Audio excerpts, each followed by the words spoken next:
In this video, I'm going to demonstrate how I use a paper layering process with cyanotype solution in order to create one piece that I can use and frame separately, as well as a space that I can use to showcase a smaller piece in a frame-like effect.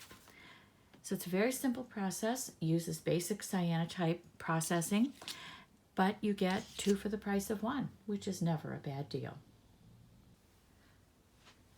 First step is, of course, to gather up all the supplies that you're going to need.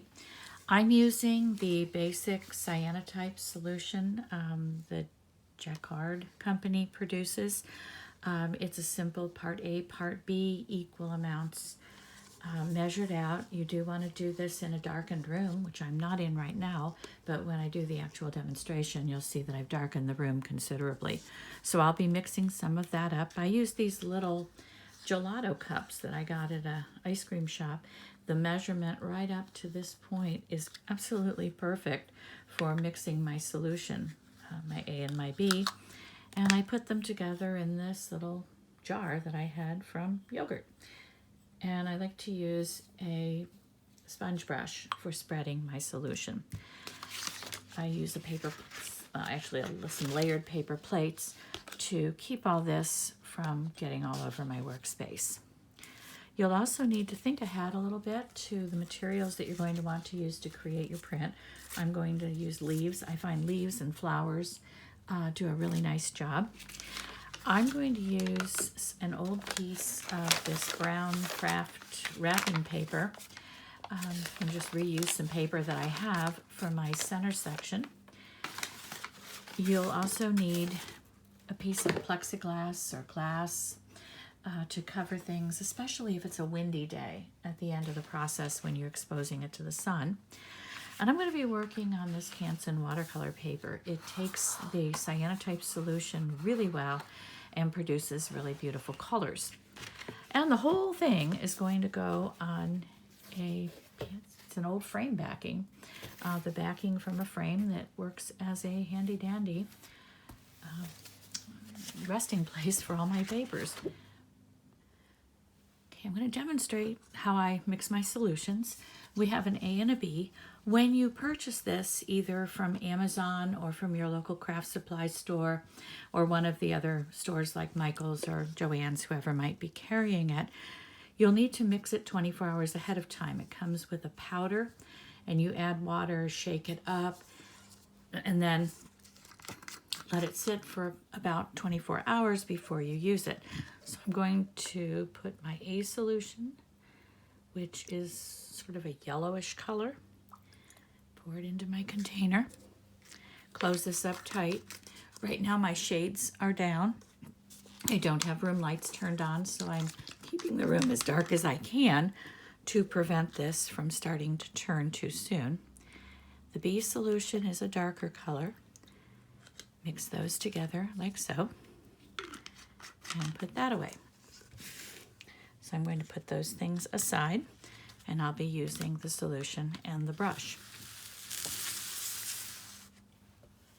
I've already put my piece of watercolor paper on my backing board, and I cut and then tore this piece of the craft paper. Got my little shreds right here. I'm just going to hold this in place, wet my sponge, and start from the center. That'll help to hold it down. And I'm just going to brush the solution all the way out to the ends of the paper.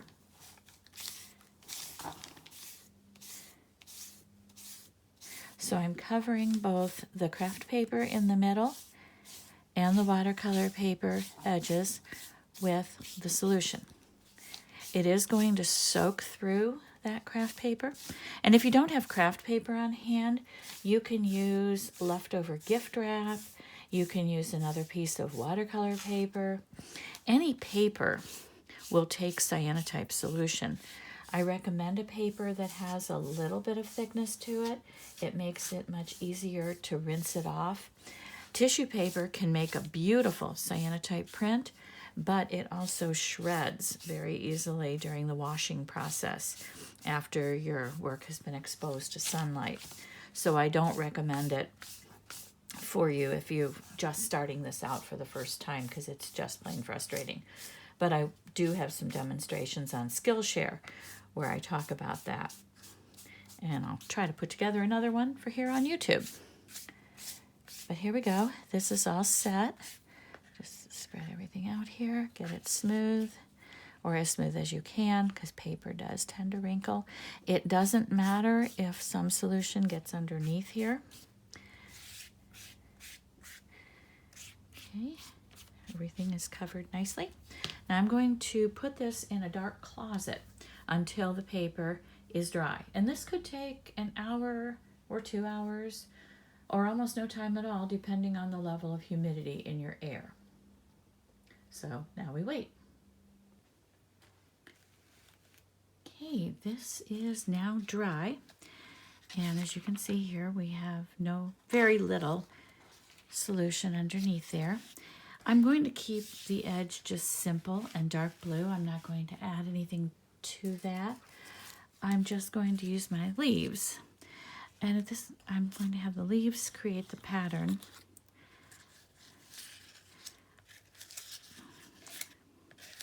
Here on the paper, just create a little pattern with my leaves. I'm not going to worry about a lot of texturing. And then I'm going to put my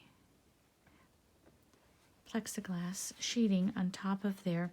One thing I like to do, I don't want to get marks around the edges, but I like to, especially if it's a little bit breezy outside, I like to use some clips, binder clips, and that helps keep the wind from getting underneath there and flipping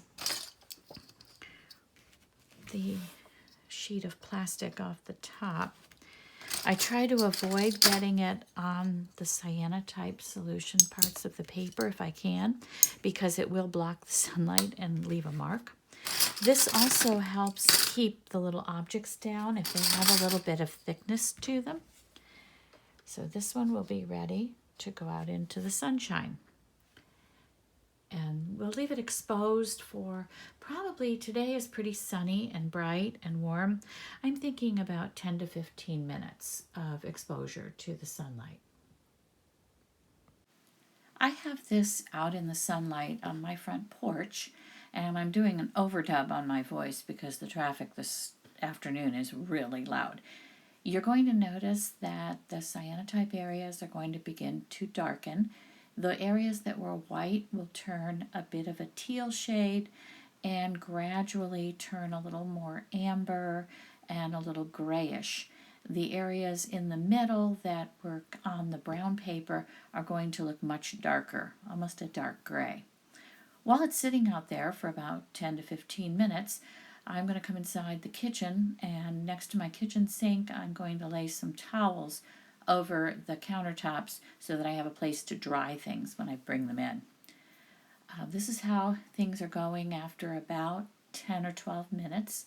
You'll notice it's turning grayish. There's a little bit of a golden, kind of an amber cast around the edges where the paper is.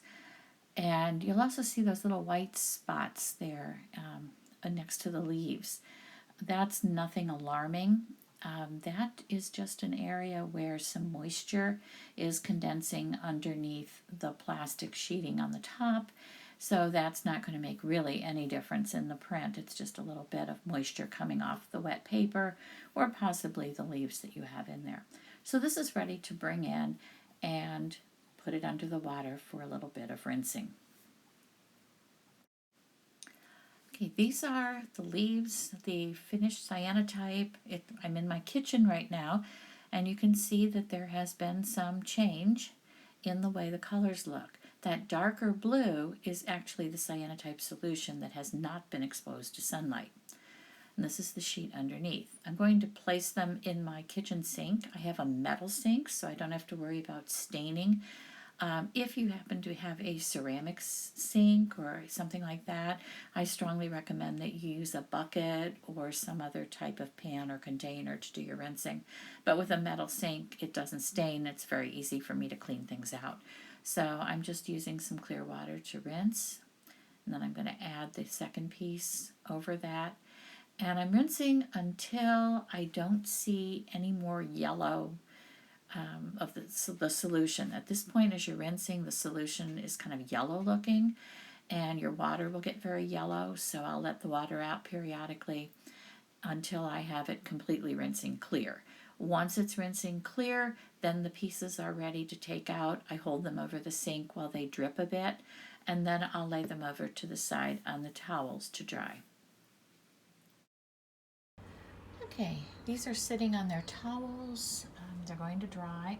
Right now, the color will change as it dries. Depending on the amount of light exposure you have, you may see some sections become darker than others, some lighter. That's a product of both the amount of solution that you have on there, as well as the lighting that it's under at the time. You're not going to see a lot of reaction initially on craft paper because it's already a brownish color, but here if you look closely you can see just a bit of the image of a leaf beginning to appear. That will become more prominent as the paper dries. So we'll check back on it in a couple hours when it's had some time to dry. Okay, this is the great reveal. I have my two pieces. The underneath piece has like I talked about, those areas that looked a little yellow have turned bluish because of a little bit of exposure from my kitchen window. I have some really nice crisp blues underneath here. Try to put a little paper under here so you can see the difference. Very pretty deep cyanotype blues. And the best way to get those is to have a nice absorbent watercolor type paper that soaks in a lot of your cyanotype sensitizer solution, and also a very bright sunny day so that you get some really strong sun exposure. This is the paper that was on top. This is the brown craft paper. And as you can see, it also made a lovely image. The blue, of course, because it's on brown paper, is a little duller, a little bit more grayed down. The leaves, because they do have a little bit of translucency to them, allow a little bit of light to pass through, so you do get some really pretty textures. You can print the leaves on top of this just by inking the back of the leaf, pressing it down to get the vein image. You can use ink, acrylic paint. Acrylic paints work really well for this, or craft type paints. You can also use a pen and ink to add details. It's fun to do a little, if you do Zentangling, a little fun to do a little Zentangle work in them. So these can be a piece of art in and of themselves. If you stay with this video for just a few more minutes, I'm going to add on a short segment where I'll address the issue of working on tissue paper. I had mentioned that, and I have this piece of a tissue-like paper, and I want to do a little add-on to show you a few tricks for keeping that from shredding when you do the rinsing process. I mentioned that sometimes working with tissue papers or papers that are very thin can be a challenge. So I'm going to demonstrate one of these types of papers. This is a really beautiful handcrafted paper. I don't remember what country it's from, but I will post a link to the company that I purchased these types of papers from because it is really very, very beautiful.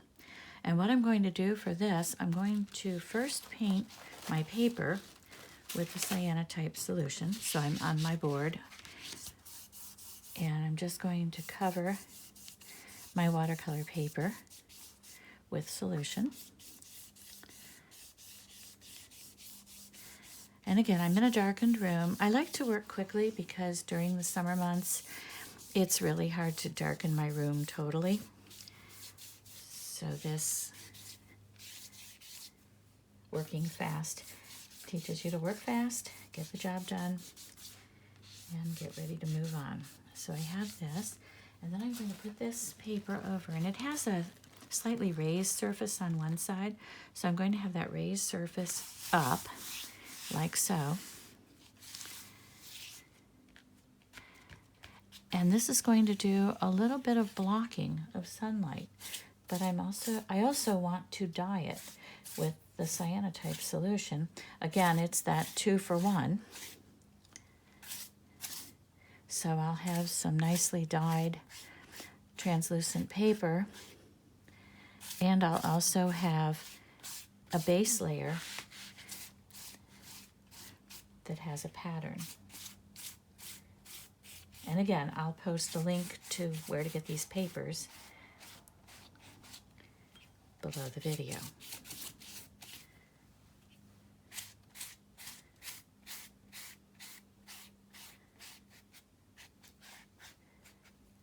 And like the other, this is going in the closet to dry.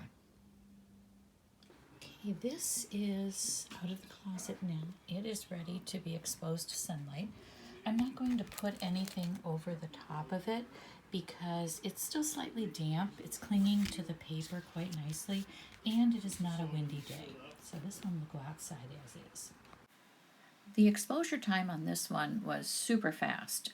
It was a very thin paper, so it takes the cyanotype solution really well, and the sunlight was extremely bright. So I think I had this outside maybe 5 or 6 minutes, if maybe a little bit more than that. So very short period of time, and it darkened very quickly. So I'm just standing out here with it basically. Once it got extremely dark, I stopped the process and brought it in for rinsing.